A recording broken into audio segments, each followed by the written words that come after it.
When people ask you, Anna, what do you do for work? How do you bring that to life? Yeah, I obviously I tell them I'm an evolutionary anthropologist, and then they say, "What's that?" And then I go, "Well, I anthropology is the study of humans, in the same way zoology is the study of animals, and I'm an evolutionary anthropologist, which means I study how certain behaviors, traits, anatomies, psychologies have evolved in the human line. So when they evolved and why they evolved and what they do for us in our daily lives, basically." And my area of research is the science and anthropology of close human relationships. So basically, when people ask me what I do, in a broad sense, I study love, essentially. What are your personal motivations to go into that field of study, Dr. Anna? Well, as any academic will tell you, you don't have that much control. So I started studying it over 20 years ago with my PhD. And I studied the title of my PhD is the evolution of social and sexual behavior in the middle Pleistocene. So it was looking at dead things, very dead things. And then once I'd done my PhD, I was sort of looking around for something to do, and I ended up I'd known Professor Robin Dunbar at Oxford anyway, because I taught his son actually at Reading, and we'd known each other for a long time because we were both in primatology. And a job came up at his, and so I applied for that, and luckily I got it. And my job within that research group, which was a social and evolutionary neuroscience research group, was to study close human relationships. So to look at sort of couples, triads, that kind of thing. We were a big group. Some people studied things at sort of the community level, but my job was to study it at the very sort of micro level of society, basically. Interesting, Dr. Anna. Tell me about love. I thought it was this unexplainable feeling, and I thought it'd be something that is defined differently depending on who you ask. What is love? Is there a Well, scientific yeah, definition of love? no, there isn't actually. Well, it depends who you ask. Um, Everybody can kind of give you a definition within their sphere of knowledge. So, like a psychologist would say to you that love is attachment. A neurobiologist might say to you, well, love is this cocktail of neurochemicals. And a neuroscientist might say, well, it's a particular pattern of activity in your brain, and that's how we define love. But love, as you mentioned, is really really complicated, and it's all of those things and much more. And because love is also we cannot study it objectively, and we can give you answers to what it is from different sectors of science. There's a subjective element to it as well, which is entirely personal. And so that bit, I don't think science will ever be able to touch, the bit that is personal to you. And therefore, yeah, we do all have our own definition of what love is. And that's why it fascinates me, because you can ask 300 people and get 300 answers. And I think that's why it's a fascinating thing to study, because we can sort of unpick the layers of it. And some of those layers we can explain. And some of those layers we can't, because they're just yours. And actually, that's what's special. That's why, because individually, it changes for every single person. Reading your book, Why We Love, I've learned about how critical love is for our survival Mm. and how it, in essence, is everything. You end your book saying love is everything. But if love is everything and so critical, why is it not taught in school? Why is it not taught to us? That's a brilliant question. Why is it not taught in school? We have an obsession with teaching sort of sex education, but actually we need to be teaching love education, relationships education, because actually it's your social relationships which make your life tick.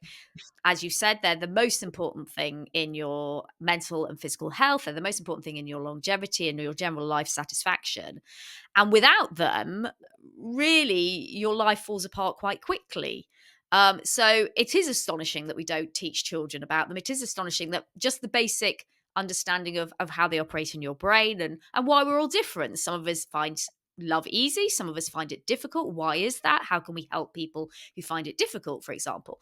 Why don't we teach that? It's a really good question, because actually we should be teaching children, and a lot of adults actually, what love is, and how we can help people to have the best sorts of relationships they can have. If you were to develop a curriculum, do you have any idea what like the main topics of teaching love might be? I would very much I would explain to people are always fascinated by what happens in your brain. So I'd explain to people what happened in your brain, to explain some of the feelings you have. and some of the behaviors you might demonstrate when you're in love.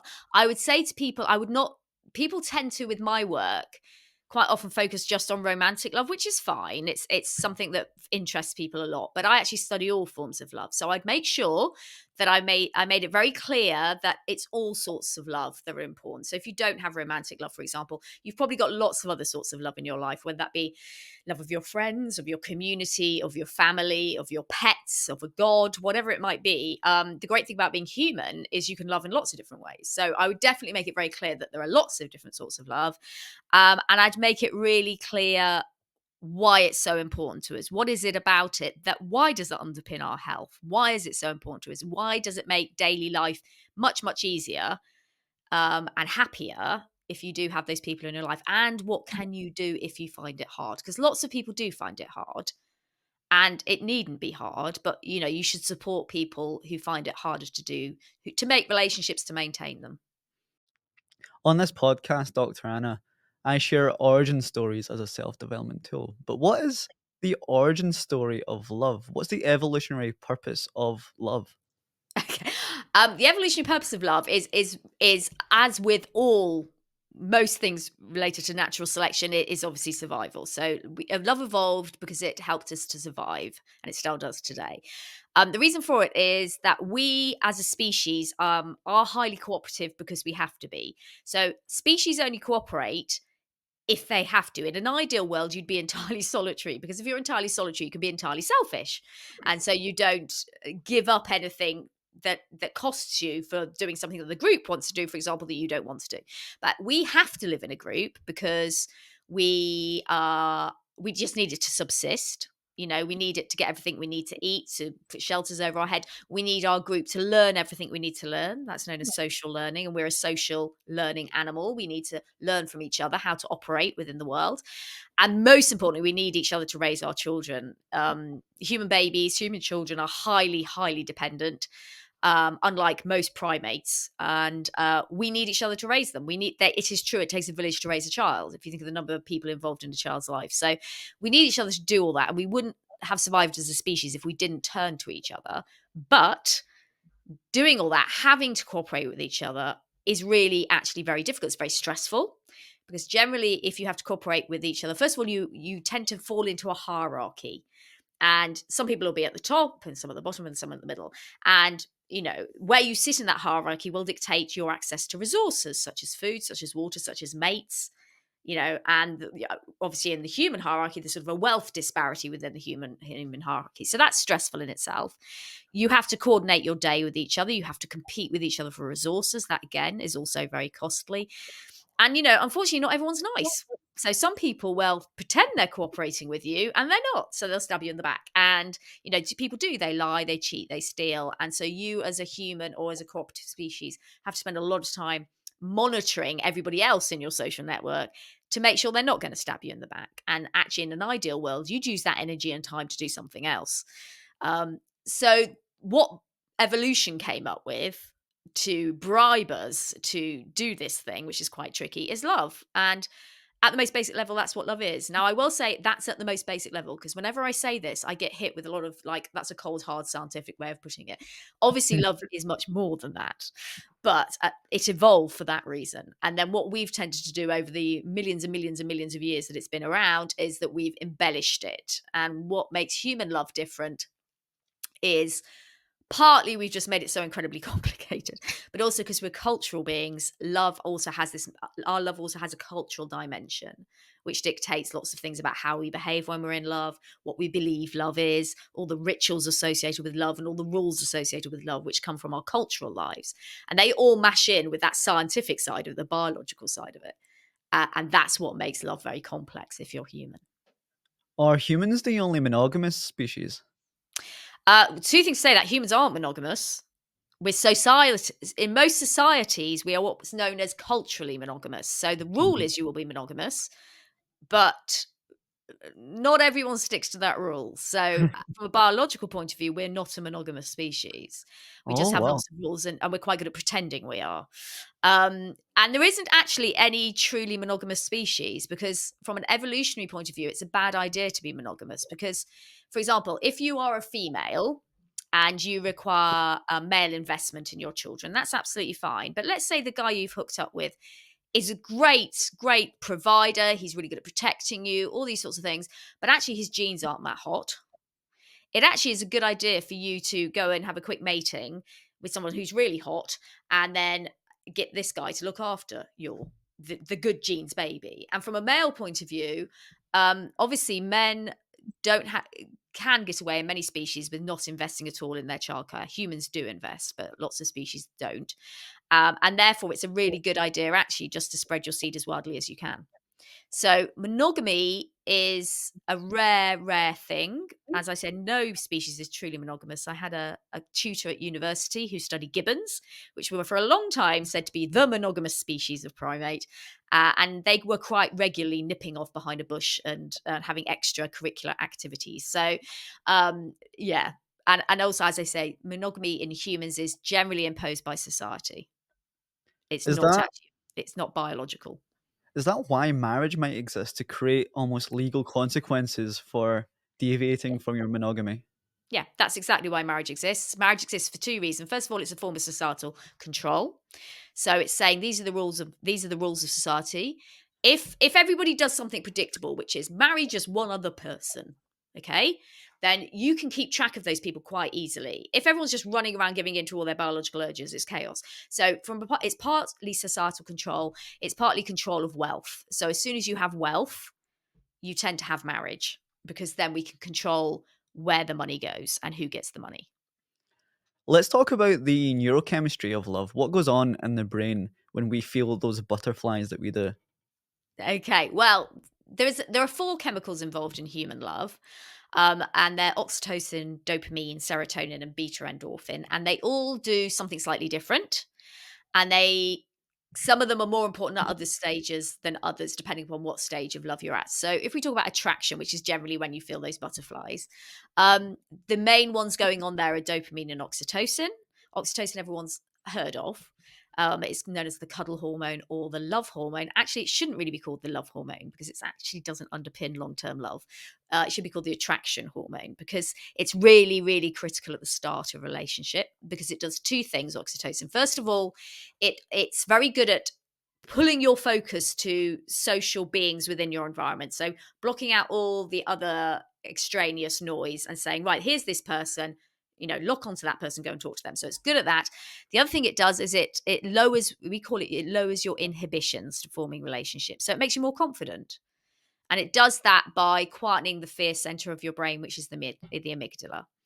And so, we all know that confidence sapping voice at the back of your head when you think, I really want to go talk to this person, but I just feel like I'm going to make an absolute idiot of myself in front of everybody and they're going to reject me and it's going to be awful. It quietens that voice. It makes it less obvious to you, less prominent to you. And so it makes you more confident. So oxytocin is really important. When oxytocin is released, when you see someone attractive, dopamine's also released. They work in parallel. And they work well together for a couple of reasons. First of all, they work well because together they increase the plasticity of your brain. So when you first meet somebody, it's really important you can learn everything about them really quickly and encode them into your memory. What do they look like? What's their name? What's their occupation? What do they sound like, etc., etc. And dopamine and oxytocin make the memory and learning areas of your brain more plastic, so we can encode all that information really quickly and efficiently when we first meet somebody. The other thing dopamine does is if you just had oxytocin, the way it gets you more confident partly is it makes you feel really relaxed, really chilled. And dopamine comes into it because if you just had oxytocin, you might just be so relaxed you didn't bother to do anything. You weren't actually motivated to make an effort. So dopamine is your hormone of motivation. It's linked into your motor circuits in your brain and it makes you walk across the bar and do something. So it's really important. And so those two are sort of the hormones of attraction. Serotonin is the hormone of obsession in one sense. And we still don't know exactly what serotonin is doing. It's quite a tricky chemical to study, but we have an idea that serotonin is involved in obsessive love. So when you're first attracted to somebody, you are obsessed with them. So if it's a new boyfriend, girlfriend, you spend your whole time scrolling through their Instagram, boring all your friends about them, texting them 95 times a day, daydreaming about them constantly, da da da da da, all that kind of thing. You know, if you're a new parent, you're obsessed with your baby's toes, you bore everyone senseless with photographs, that kind of thing. That behavior is underpinned by a drop in serotonin. So rather than serotonin going up, it actually goes down when you're first in a relationship, which is unexpected because it's supposed to be your happy chemical. But because in this particular context, it's actually underpinning obsessive love. And the reason why we realized it was an obsessive love chemical was because people with obsessive compulsive disorder have low levels of circulating serotonin. So low serotonin increases obsessive behaviors. And that explains that very obsessive behavior you get at the start of a relationship, which is important because if this person's going to be important to you, you do need to really embed them into your brain and embed them into your life. And you do that by being overly conscious of them, overly obsessed with them. So those three are very important at the start of a relationship. The main problem though, particularly with oxytocin, is it's not a very strong chemical. So for example, if you get a hit of oxytocin, it probably lasts about half an hour. And as you interact with that person more and more and more, you become less and less influenced by it. You grow tolerant to it, a bit like you do to some drugs. So it's not actually powerful enough to underpin long-term human love, which can go on for decades. And the other thing that's a problem with oxytocin is that it tends to be released in any great quantity in what we call the reproductive relationships. So it's released in romantic love during sexual intercourse, and it's released in childbirth, essentially, and during breastfeeding. So it's quite good at binding those two relationships. But let's say your friendships, your platonic relationships, not so hot at those. So we needed a different chemical to underpin as in the long term and to underpin those platonic relationships. And that's beta endorphin. And beta endorphin was discovered because that is what binds our cousins, our primate cousins in their groups. Whereas oxytocin, that was discovered by looking at little tiny furry voles, which are great, but not terribly good comparator for humans. So primates use beta endorphin, and we do as well. And beta endorphin is an opiate. It's basically heroin or morphine, and it's produced by your body, by your brain. It evolved as your body's painkiller, but it's actually being co-opted during evolutionary time into the social sphere. And it's great because it's addictive. So you get a release of it when you're with somebody you love. You get a hit of beta endorphin. You feel euphoric and wonderful, as any opiate person will tell you. And then if you go away from that person, you basically go into withdrawal. You go into opiate withdrawal, and that really keen physiological drive to be dragged back to the source of your addiction pulls you back to the person. So it's a very simple mechanism, but it's a mechanism that will last for decades because you don't grow tolerant to it.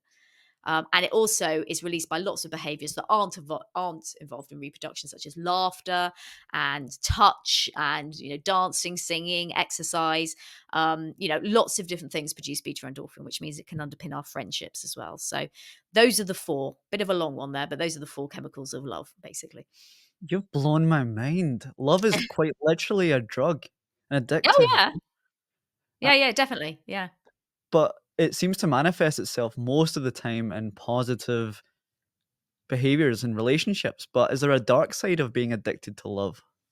There is, because we are addicted to it, and because we have such a visceral need for it. It is absolutely wired into every fiber in our body and psychologically into our brains.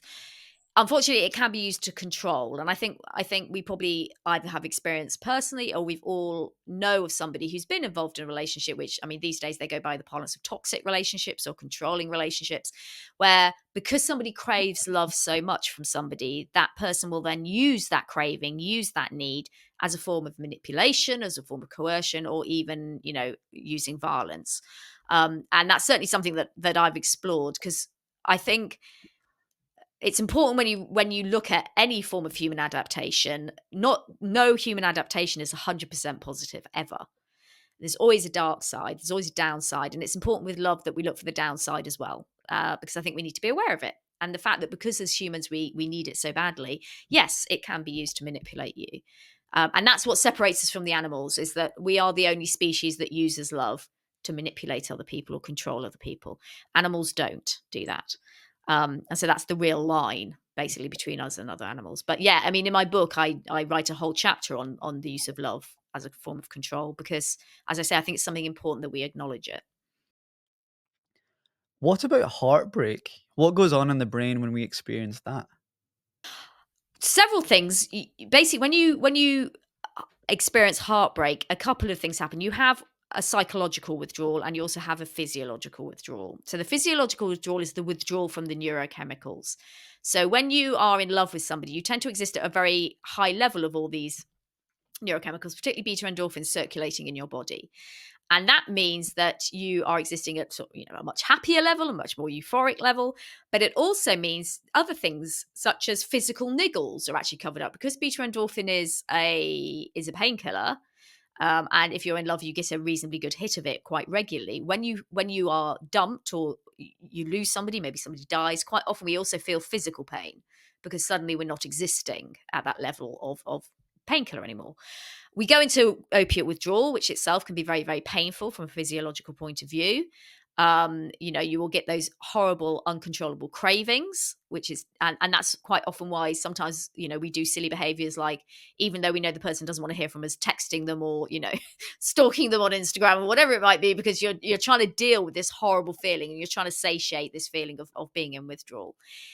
That, because it's a drug withdrawal, lasts nowhere near as long as the psychological withdrawal generally. The psychological withdrawal can last for years, depending on how you handle it. Because when we fall in love with someone or when we're in a relationship with someone, we build them into our identity. They form part of your identity. It's a very important part of developing a relationship with somebody. So if I were to define myself, I define myself mostly by the relationships I have with other people. I'm a mum, I'm a sister, I'm a daughter, I'm a granddaughter, I'm a best friend, I'm a dog owner, all these sorts of things. Rather than saying to you, well, I'm an evolutionary anthropologist and I quite like gardening. Those are not the big things that define me, are my relationships in relation to other people. So when one of those disappears, you kind of lose your identity a little bit and you have to reconstruct your identity without that person. And that can take quite a long time and that can be very difficult to deal with. And that certainly is part of what grief is the fact that you miss a part of yourself. And depending upon how much you've subsumed that relationship into you, we do it different ways depending on who we are. Some people always subsume people very intently into themselves. Other people are more standoffish, as we know. It can take a really long time to reconfigure who you are when that person goes away. So heartbreak is a genuinely very difficult thing to deal with. Wow. Learning about love and understanding its intricacies and nuances, have you found people that have taken your knowledge go on to have better relationships? Or is it like when you see a magician show you his tricks, you kind of lose the spark or the excitement for the trick? Um, Generally, people find my work fascinating. I'm very lucky to do an area of work that people do find fascinating. I think because everyone can relate to it. We've all experienced love, whether it's been a happy thing or it's been a difficult thing, or we find it quite hard. And I think quite often people like to understand why. So, why do I feel like this? Why do I behave like this? Why is that person over there better at this than I am? Is there some explanation from my upbringing or whatever as to why I might be not so good at this? Or, how can I change this bit of my behavior when I'm in a relationship I don't like? How can I behave? How can I change that? And so I think people find that helpful because then they can understand and they can change if they want to. For me, and again, no one's ever come up to me and said, "Oh no, you've pulled the veil apart." Now it's like, no, it's just really boring. Generally, they don't. And people say to me, "Studying love, has it made you just think, oh, it's a bit boring, really?" And actually, it hasn't. The more you study love, the more awe-inspiring it is because it is so incredibly complicated, and we are so lucky to experience it in so many different ways as humans. Actually, the more I learn about it, the more fascinating I find it because we're still a long way down the line of understanding what it is. We've got a long way to go still. So the more you unpick it, the more amazing it is to actually study. So I think most people, hopefully, that's why people come to my talks anyway. They say most people, it really helps them to understand what this phenomenon is. I'm definitely one of those, Anna. How does love change across cultures? Love changes across cultures mainly because of the cultural element. So, whilst there is some evidence for some genetic differences based upon population, particularly if we're looking at differences between what we call individualistic societies, which are, we are an individualist society as opposed to a collectivist society. There are some differences there from in terms of genetics in populations, which means, for example, some people have slightly different ways of viewing relationships or being motivated to start relationships. But that's actually quite a small element in individual differences between cultures. Most differences are due to cultural rules, due to societal rules, due to the stories we tell as we grow up and the stories we're told and the rules that are imposed upon us. Those are generally what makes, particularly the definition of love, different between cultures. So we in the West tend to have if we're talking about romantic love, for example, that's what we have. We have a romantic definition of love. So you know that it's all about finding the one or your soulmate, and when you found your soulmate, you become like like empowered, and you can do anything, and you can get over any hurdle, and you'll fight for them, and all this kind of stuff. And it's all roses and butterflies, and we have this idea of that kind of romantic love, and that you know relationships, marriage in particular, should be based on romantic love. The concept of romantic love doesn't even exist in some societies. If you said romantic, some cultures, they go, I don't even know what that is. So they would define what we as scientists call reproductive love, as something very different. So, for example, if you go to some areas of South America where there's a very strong Catholic faith, for example, when we ask them to define love, it's actually all about sacrifice. It's about personal sacrifice. And it's about giving of yourself to the other person and maybe suffering for the other person. That is a sign of love.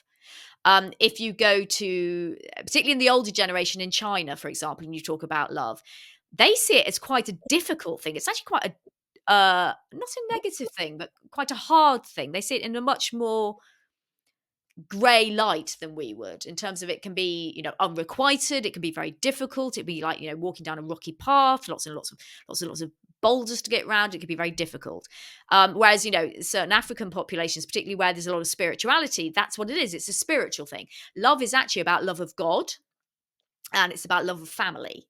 So it's very much not about love of individual, and it's very much not about you as an individual getting something directly from love. It's again about giving to the family, giving to God, and that's what love is. So culture really, really influences very strongly what people think love is, and also what are the acceptable forms of relationships and what rules you should follow when you are in love, and how you declare that love and how you ritualize that love. So no, it's fascinating. In fact, the cultural element of love has a really powerful influence. And for example, cultural ideas about love can completely override biology. Completely. So you can have a biological imperative, and culture will ride roughshod over that and go, no, that doesn't matter. So it's a very important aspect of love. Talking about that cultural override, I've heard you speak about how when you ask children to draw what love looks like, there's a disparity as between the genders as they age. Yeah, that's right. Yeah. And that shows us very much about how, particularly, this is romantic love, how romantic love is gendered. So yes, if you ask like a group of 6-year-olds, boys and girls, to draw a picture of love, they will all draw something lovely, generally people holding hands, some hearts, some flowers, it's usually sunny, everyone's happy, that kind of thing. And then if you get them after puberty and you say, right, now draw a picture of love, you get the girls are still doing the flowers and the butterflies and the bunnies and the hearts, and everyone's wearing nice stuff. And then the boys, it's all about strength and protection, and I will protect this woman and this kind of thing. And that is not biological. That is what they've been told is what love is. If you're a boy, this is what love is. And they see it in the media, and they read it in their stories, and whatever their families or the stories they're being told, that's what they're told. So it is a very gendered thing. And I always find it interesting when people say to me, are men, so first of all, they'll say to me, when you look at a brain on a scanner screen, and we're looking at the activation caused by love, can you tell if it's a man or a woman? Because obviously men aren't as good at romantic love as women are, or men aren't as good at being emotionally open. number one, the question answer is no, you can't tell the difference. If somebody doesn't tell you, you can't. And secondly, that's because I think that's a very gendered thing. That's because men, particularly in certain societies, have been told you're not going to be emotionally vulnerable. We don't do that. We don't do romance. We don't do, long, in-depth conversations. And again, a lot of it is gendered, actually. And if we allow men to freely express their love, and we didn't gender it in the way we did, then you wouldn't see those differences. What do you think causes those differences? Does love have good role models between the sexes or the genders? I think it depends. I mean, it's caused very much by society. It's about the stories we tell, about what you see in the media. I mean, even now, it's getting better. Like for example, I've sat through many Disney films. I've got two daughters, so like Frozen 2. Luckily, nobody rode to the rescue. No male rode to the rescue of Elsa's. Elsa is a strong, independent woman. She's still a strong, independent woman at the end, so that was good. So it is changing, but all the stories generally are prince rescues princess. Prince is very strong, fights his way through, isn't impacted by anything emotionally. And I think that's where it comes from. I think it is changing. I'm hoping, and this goes back to your first question about why don't we teach this in schools? I'm hoping that we are changing, particularly in our attitude to young boys being emotionally vulnerable and feeling love passionately and showing love passionately, whether it be to their friends or whoever it might be, and that being okay. Because actually they are wired to do that. It's just societies that's told them they shouldn't. And we know that's to the detriment, particularly of young men. We know that. So I'm hoping that we can change that, but it's a slow change, and it's difficult to fight against, a very many decades or centuries of culture that tell you the opposite. I believe I've heard you say there's more polarities when it comes to romantic love within the genders opposed to between them. Yeah, Why? because if we look at a group of people, yeah, there's going to be more difference between those each individually than there is between the two genders, because we do vary greatly between individuals. Sex and sexuality are the two things that really don't impact very strongly, particularly on your biology in terms of what you're going to express. But the thing that really cause individual difference is two things. First of all, your genetics, which are not along sex lines; they're not on these sex chromosomes. And secondly, your upbringing, how you were brought up. Those are the two big things that will influence how you love. Your genetics, because we know that particularly there are certain genes associated with the neurochemicals, which have a lot of point mutations, which means there's a lot of variability between individuals caused by those. And because your upbringing has a real impact on your ability to build social relationships, to maintain social relationships. And that is because when human babies are born, they are born far too early, and they have a good 2 years of brain development after birth. And one of the really big bits that's growing is your social brain.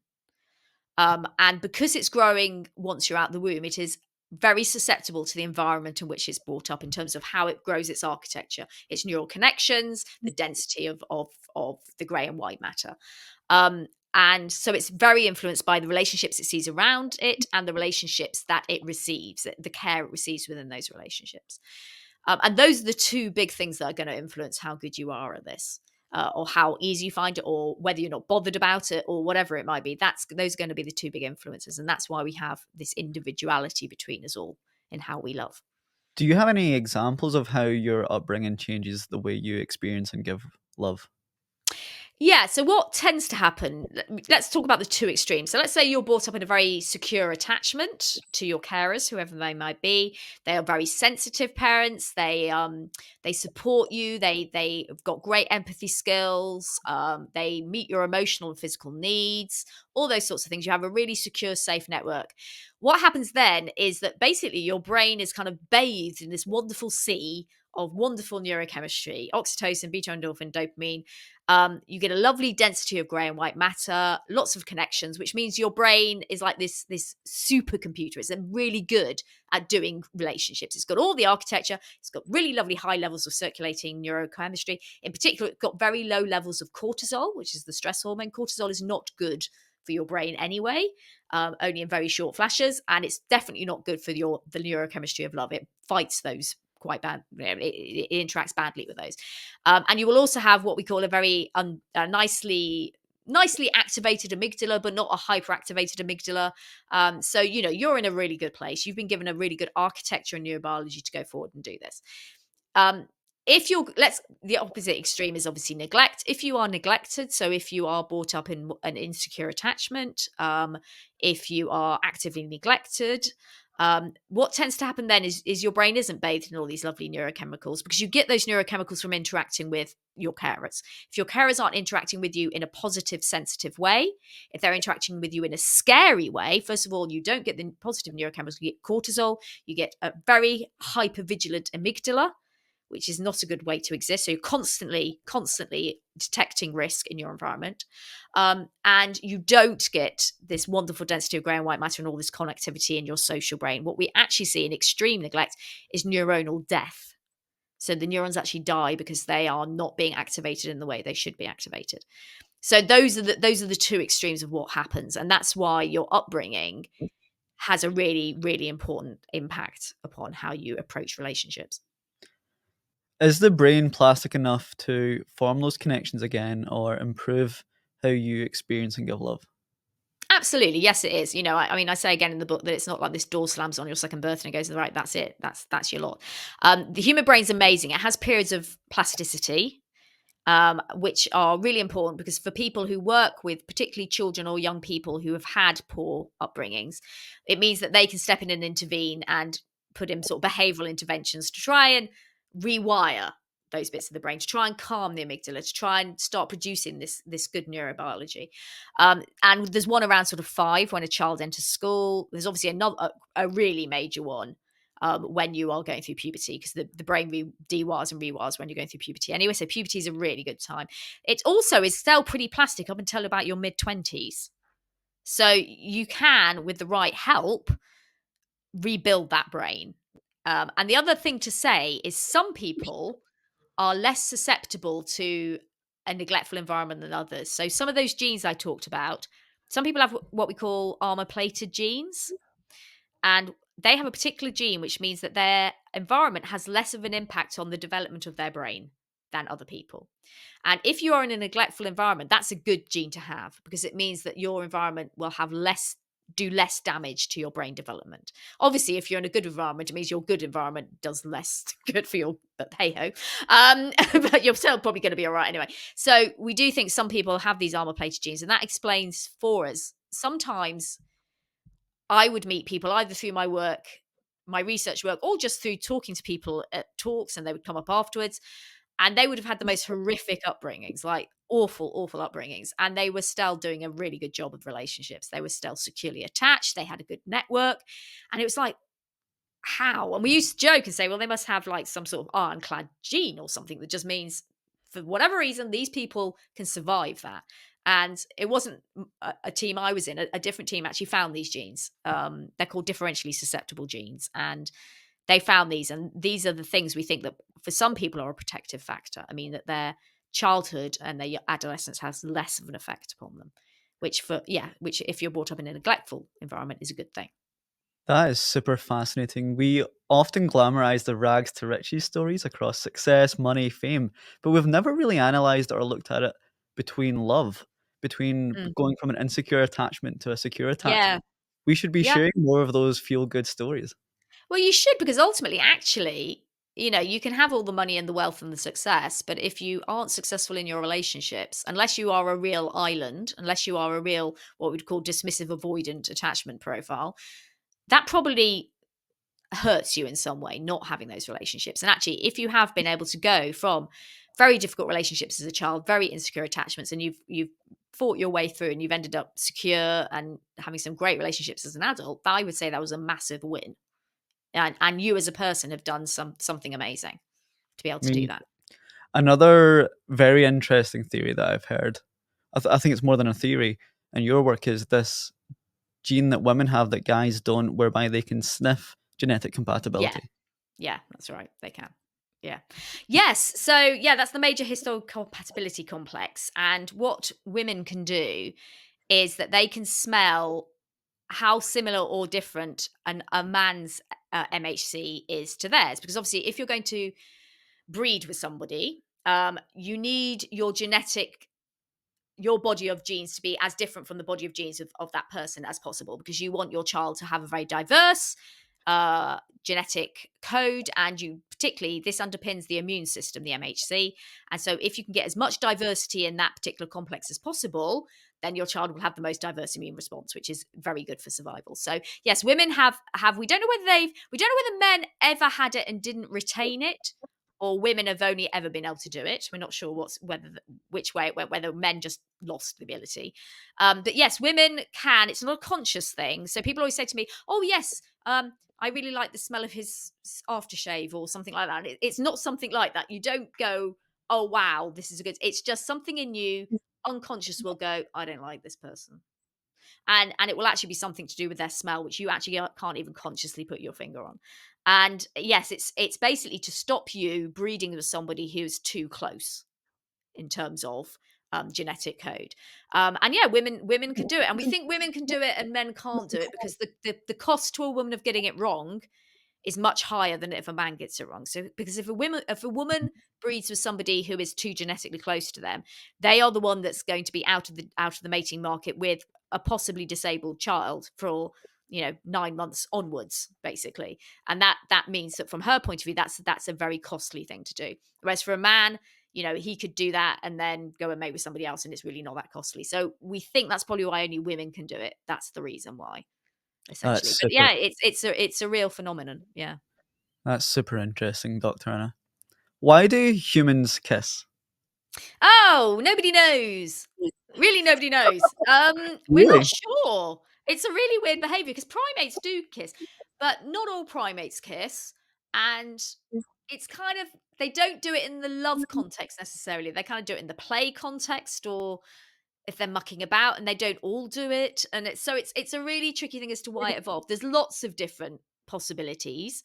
Um, some say it's to do, particularly in the romantic context, because while there are lots of cultures that do it in the romantic context, there are also many cultures that don't. So the only thing that all humans tend to do in terms of kissing appears to be between mother and children kissing. So is it something to do with passing on masticated food? That's one theory. Is it something to do with getting close enough to somebody to be able to smell their health? Is it something to do with bonding, because you have lots of nerve endings in your lips, which would lead to a good explosion of oxytocin in the brain? I think my dog's woofing in the background. Sorry about that. But genuinely, nobody actually knows why, because it's a really weird behavior that no other animal seems to have. So no idea. If you have a good idea, people come up to me with all these amazing ideas, and they could be right. If you find this fascinating, this is to the listener, reach out to Anna. Let's hear your theories. Let's hear your hypothesis. You tell me why you think we do it. Why do people cheat? There's lots of complex. The evolutionary reason for cheating is, and people hate it when I say this, and again, I'm not being a cold hard scientist. Because actually, it's a good idea quite a lot of the time from an evolutionary point of view. So we know, for example, if we follow women who cheat, they tend to cheat with somebody, for example, who is better looking from a genetic point of view than their partner, because they can then seek good genes from this person, for example, if they get pregnant. So we know that. It's in terms of why they cheat, though, it's much, much more complicated than that. There could be a genetic propensity to cheat. We're not still not sure about that, but there's seems to be something going on with certain genes, particularly in relation to a chemical known as vasopressin, which could mean that certain people are more likely to cheat. But remember, genes aren't deterministic, so it doesn't mean they're going to. It could be something to do with upbringing. Mm. So if you have been brought up in an environment where cheating is acceptable, or it's something you saw your parents do, or it's something that's acceptable in society, then you are more likely to do it. There are some theories that say, particularly in men, it's to do with high testosterone. So testosterone is the hormone of mating. And generally, when somebody gets together with somebody in a long-term relationship, a male will experience a reduction in testosterone, because actually too much testosterone is not good for a long-term stable relationship. But some people believe that men who particularly who are unfaithful have higher circulating testosterone, and therefore they are still always motivated to look for other mates. So there's lots and lots of different reasons why people might be unfaithful. And I think it's probably a very complex question, partly to do with, culture, again, upbringing, what's acceptable, and partly to do with possibly your biology. I think it's super fascinating that there's a blend of both. I thought it would be just one or the other. No, Uh, there's nothing, very few things in human behavior are one or the other, because our cultural lives are so powerful and we are such a cultural species. There are very, very few. I'm trying to think of one that's really completely driven just by your biology. In terms of behavior, I can't think of one. They are the culture, your society, your rules will always come into play. how has modern technology changed our understanding and interaction with love? Definitely changed your interaction. It hasn't actually changed any of our behavior around love or what the evolutionary rules of love are. So the way we pick a mate, for example, the way our brain fires off the neurobiology, the way it activates, it has not been changed by any of the technology. What's changed with technology is how we meet new people. Mm, And I kind of always say people refer to dating apps. They shouldn't really refer to them as dating apps because dating is a behavior, is an activity. What they should refer to them is introductory apps. And in fact, sort of the late great Helen Fisher, who died recently, that's how she referred to them. She referred to them as introduction apps. So they are mechanisms to enable you to meet somebody. And they've certainly been great at widening the pool for who you can meet, particularly I think if you're in sort of the LGBTQ plus community, it was very hard, particularly if you lived in a small community yourself or a remote community, to find people who identified as you did, particularly if it wasn't easy to be out. Whereas, there is now an app for everybody, and that's really good. That's a positive thing. I think the problem with them is because they've been sold as dating apps, they've been sold as the better way to meet somebody and that they will work. You will have success. And I get a lot of people at my talks who come to my talks because they find them quite frustrating. Um, and that's partly because the ones that we have on the market at the moment, unfortunately, and this isn't any fault of the app developer, but I think a lot of them are developed without talking to someone like me, who understands human mating behavior. So they have a vision of how they're going to introduce these people to each other, and that's a good vision that works well on that tech platform. But they don't actually say, actually, is this a way that people will respond to? Well, this way of introducing people give them enough information for them to make an informed decision. And that's the stumbling block at the moment, particularly because a lot of them are visual. So all they give you is the picture of a person. For a start, that tends to bias any behaviors on them towards what we call short-term mating rather than long-term mating. Looks are much less important in long-term mating than they are in short-term mating. They're more important in short-term mating because in short-term mating, you're not going to get any of the really sort of big positive benefits from things like personality or values or having a joint story going forward together or anything like that. So all you're really getting is the genes, and that's why we look to how people look. Whereas in long-term relationships, we're much more interested in someone's personality, what their values are, what their beliefs are, what their plans in their future are, that kind of thing. So first of all, they bias to short-term relationships, and so it could be harder to find a long-term relationship on them. And secondly, they're biased to the way men pick partners. Men use visual indicators much more than women do to pick a partner. So again, they bias it that way. So they haven't, as I say, they haven't changed how we pick, but I think in some contexts they've kind of skewed people in a certain direction, as in mostly short-term relationships, most of the users are male, basically. And they've led to some really extreme mad behaviors. So, we get sort of on some of the apps things called extreme mate choice. So you'll get men on the apps because they are worried they're not going to get any matches. They will like literally every single profile they see. And then in sort of, if we're talking about heterosexual relationships, women, because they're worried about getting too many matches, will be really, really picky as to who they pick. So you've got like 35% of men liking everybody, and then you've got a big number of women who are being really picky. And we get this very extreme mate choice when we get uber choosy women and uber not choosy men. And that doesn't reflect real life. That's not how people do it in real life. So I think there is a real place for them, but I think we're still not arrived at an app which truly is helpful in helping people date. You know, people have had relationships and successful relationships on them. That's great, but I think we can do better, actually. After listening to you for the last 50 minutes, after hearing what you had to say over the last 50 minutes, Hannah, understanding how crucial love is for our well-being, for our prosperity, these apps are designed for convenience. It's almost like Deliveroo for dates.